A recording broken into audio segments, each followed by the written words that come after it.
मैं गजेंद्र यादव स्वागत करता हूं।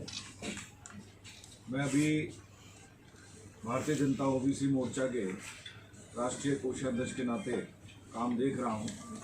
पूर्व में दिल्ली भारतीय जनता पार्टी का मंत्री और युवा मोर्चा महामंत्री और विद्यार्थी परिषद से काम करते हुए आगे बढ़ा।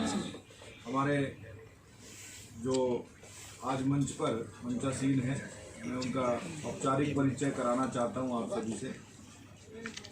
जगनेश भाई दवे हमारे मीडिया इंचार्ज हैं गुजरात भारतीय जनता पार्टी के। आप उदय भाई कानगढ़ हमारे भारतीय जनता पार्टी ओबीसी मोर्चा के आप प्रदेश अध्यक्ष हैं। मेरे लेफ्ट साइड में डॉक्टर पार्थ सारथी जी जो तेलंगाना से हैं और भारतीय जनता पार्टी ओबीसी मोर्चा में आप राष्ट्रीय मंत्री के नाते काम कर रहे हैं और भारतीय जनता पार्टी ओबीसी मोर्चा गुजरात और देश भर के कार्यकर्ताओं को जिस कार्यकारिणी का इंतजार था, उस कार्यकारिणी को चालना देने के लिए हमारे बीच में भारतीय जनता पार्टी ओबीसी मोर्चा के राष्ट्रीय अध्यक्ष आदरणीय डॉक्टर के लक्ष्मण साहब वे हमारे बीच में हैं। आप तेलंगाना भारतीय जनता पार्टी के 2 टर्म तक प्रदेश अध्यक्ष रहे हैं। आप 2 बार तेलंगाना से विधायक रहे हैं। आप तेलंगाना नेता प्रतिपक्ष भी रहे हैं। मैं आगे की कार्रवाई के लिए आदरणीय अध्यक्ष जी से निवेदन करता हूं, वे अपनी बात आप सभी के समक्ष रखें। सभी पत्रकार बंधु भाई और बहनों को नमस्कार। भारतीय जनता पार्टी राष्ट्रीय ओबीसी मोर्चा का पहली बैठक हमारे केवड़िया जिला नर्मदा गुजरात में रखी गई है। ये एक ऐतिहासिक महत्वपूर्ण राष्ट्रीय प्रथम बैठक है। गुजरात में केवड़िया में होना बड़ी खुशी की बात है।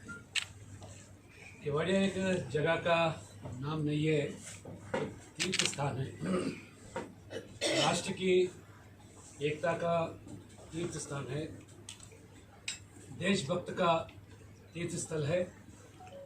और आज ये आसमान को छूने वाली सरदार पटेल जी का स्टैच्यू ऑफ यूनिटी पूरी दुनिया को एक संदेश दे रही कि भारत का भविष्य उज्जवल है। मैं दक्षिण भारत से जो जुड़ा हूँ, पहला जब स्टैच्यू ऑफ यूनिटी का कमेटी बनी थी, दक्षिण भारत का मैं संयोजक था। भूमि पूजन जब हुआ, हमारे यशस्वी प्रधानमंत्री नरेंद्र मोदी जी के समक्ष में पहली बार मैं आ चुका हूँ। अभी दूसरी बार राष्ट्रीय ओबीसी मोर्चा के बैठक में दोबारा भाग ले रहा हूँ। सरदार पटेल जी भी एक प्रेरणा है। देश का अखंडता एकता रखने वाले सरदार पटेल। जहाँ तेलंगाना से मैं आता हूँ, सरदार पटेल जी का भी बहुत महत्व है, क्योंकि आज़ादी के बाद 3 राज्यों, एक हैदराबाद संस्थान, दूसरा जम्मू कश्मीर और यहाँ के जूनागढ़, सरदार पटेल के वजह से ये तीनों राज्य भारत में विलीन हुआ। खासकर हमारा हैदराबाद संस्थान, अभी जो तेलंगाना हम कहते हैं, अगर सरदार पटेल जो पुलिस एक्शन ना लेता तो निज़ाम का हुकूमत, निज़ाम तो चाहते थे कि भारत में न विलीन होना या एक उस्मानिस्तान या पाकिस्तान में जुड़ना चाहते थे। सरदार पटेल के वजह से आज हम भारत में जुड़े हैं, भारतवासी कहे जाते हैं। इसलिए इस पवित्र स्थल में ओबीसी मोर्चा का पहला बैठक होना हम गर्व मानते हैं। इस 3 दिन की बैठक 3, 4 और 5 दिसंबर एक राजनीतिक प्रस्ताव आगामी 5 राज्यों के जो चुनाव होने वाला है उस चुनाव के ओबीसी मोर्चा का रणनीति और भूमिका और आगामी कार्यक्रम के बारे में विस्तार रूप में चर्चा करेंगे।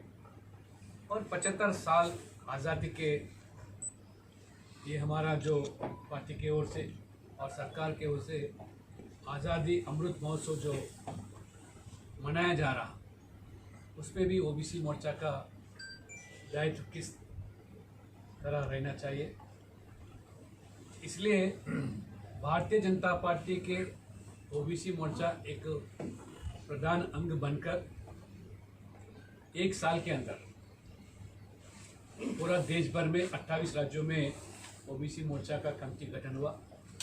लगभग 805 जिलों में कमेटी गठन और मजबूती स्तर पर वो काम सक्रिय रूप में काम कर रहे हैं।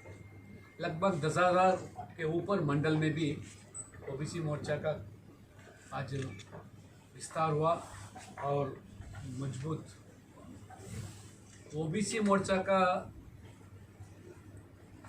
दायित्व ये 7 साल के अंदर हमारे यशस्वी प्रधानमंत्री नरेंद्र मोदी जी किस तरह पिछड़ा वर्ग समाज के हित के लिए ऐतिहासिक और महत्वपूर्ण निर्णय जो लिया गया, जो 60 साल कांग्रेस सत्ता में रहने के बावजूद 60 साल के अंदर 40 साल एक ही परिवार जो सत्ता में थी, नेहरू, इंदिरा गांधी, राजीव गांधी, अभी जो सोनिया, राहुल गांधी जो चला रहे पार्टी को, और सरकार कम से कम 40 साल जो सत्ता में थी, कभी भी पिछड़ा वर्ग हित के लिए वो निर्णय नहीं लिया था।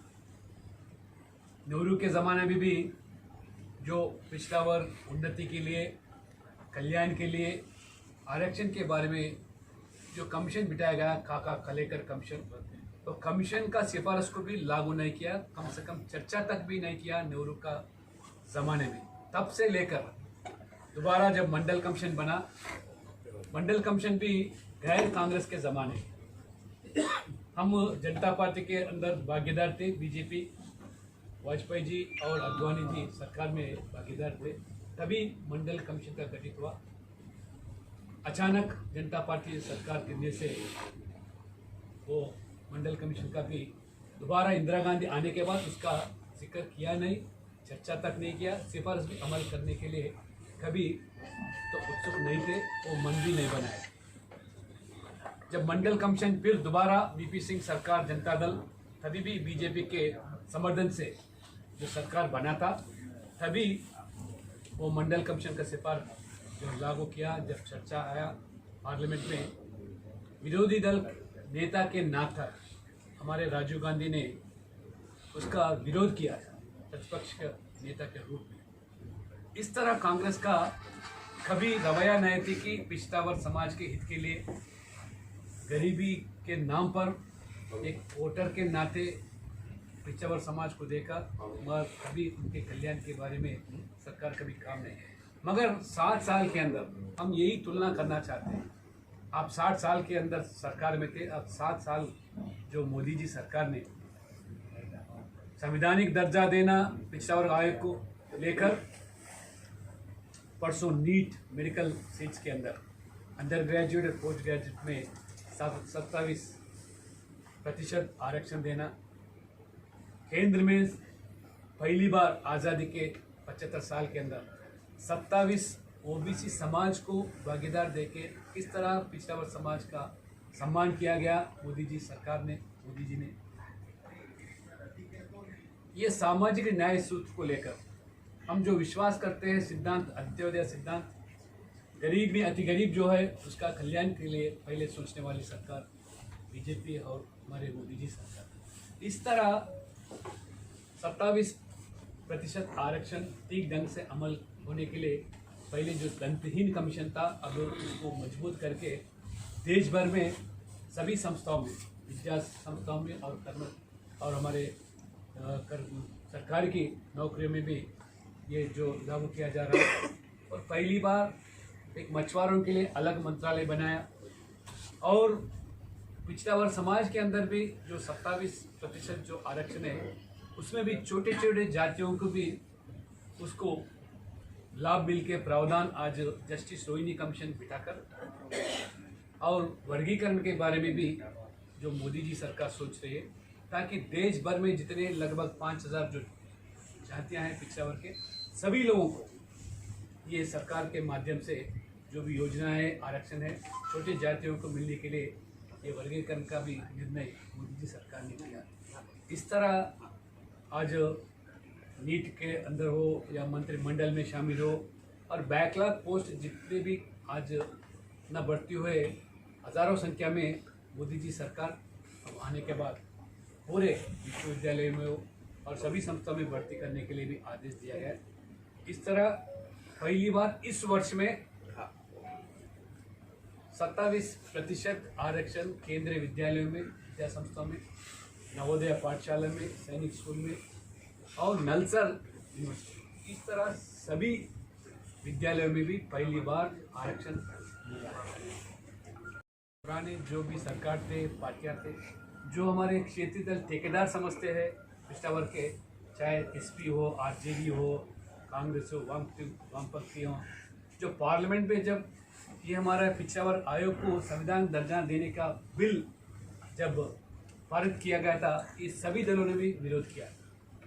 इसलिए ये चेहरा, ये पर्दाफाश करने के लिए ओबीसी मोर्चा जितने भी मोदी जी सरकार 7 साल के अंदर निर्णय लिया गया ऐतिहासिक महत्वपूर्ण, उसके बाद जो योजना जो बना रहा गरीब के हित के लिए या शोषित, पीड़ित, वंचित लोगों के लिए जो आज योजना बनाए, प्रधानमंत्री सुरक्षा बीमा से लेकर प्रधानमंत्री किसान सम्मान निधि तक ज़्यादा से ज़्यादा ये गरीब पिछड़ा वर्ग समाज के ये आज लाभान्वित है। इसीलिए ये मुद्दे को लेकर देश भर में हम गांव-गांव पहुंचना चाहते हैं, घर घर भी जाना चाहते हैं, जन जागरूक करके ये पिछड़ा वर्ग समाज को बीजेपी के साथ देने का प्रयास ओबीसी मोर्चा करेंगे। आज 18 राज्यों में हमारा सरकार है और केंद्र में हमारा दोबारा सरकार बना मोदी जी का, और जहाँ भी गैर बीजेपी सरकार है उस राज्यों में भी मोदी जी का जो पारदर्शिता है, जो भ्रष्टाचारहीन जो सरकार है, आज उस तरह सरकार लाने के लिए ओबीसी मोर्चा एक प्रधान भूमिका निभाएंगे। और आने वाले जो राज्य में चुनाव 5 राज्यों में हो और आगामी गुजरात के अंदर भी ये 50% के ऊपर जो समाज है उनको साथ लेते हुए बीजेपी को पास लाते हुए हम बाकी जगहों में सरकार बनाएंगे। इस तरह भारतीय जनता पार्टी ओबीसी मोर्चा भारतीय जनता पार्टी के प्रधान अंग के रूप में ज़रूर हम ये राष्ट्रीय कार्यकारिणी समिति में हम मुद्दों को लेकर चर्चा कर लोगों के बीच में